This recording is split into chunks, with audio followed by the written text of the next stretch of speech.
All right, to add to your journal, your sketch journal or your writing journal, today we're going to make tape transfers. So you'll need to have a few supplies ready, some basic packing tape,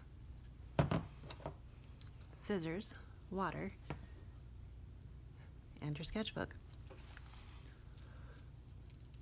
Start by going through a magazine or newspaper and getting your image. And then just go ahead and cut it out. Take your tape. Let's see, and I would like to put it right over the top of those rhinoceros. Like that. I'll snip off the part. Snip off the part I don't need. I like to trim the extra paper off because I don't need it. Then we need to burnish or press the two together. Here on this bird, I just used my fingers and just pressed it like that before I put it in the water. I'll need to let that sit for a few minutes. And yeah, so this I got out of basic, like more of a newspaper magazine, and the words, feel, and energy I got out of a regular magazine. So they do come out a little bit different.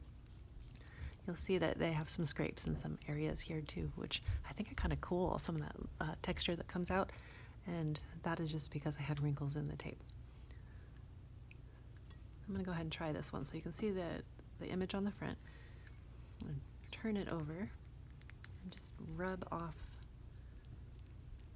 the paper.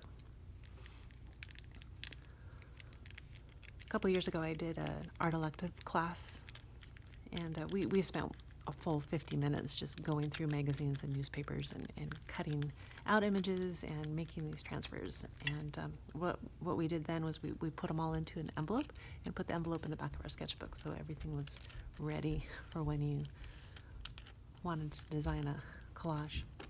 All right, so this one was done from a more like newspaper type, so it makes a really lovely shadow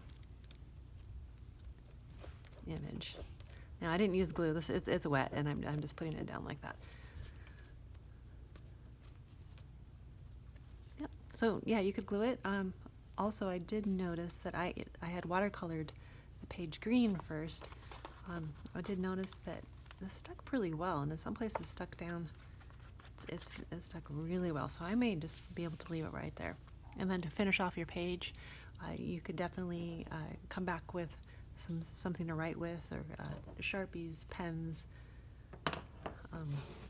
more watercolor paint, and have fun decorating your page. And please send me a picture of your work. I'd love to see what you're doing.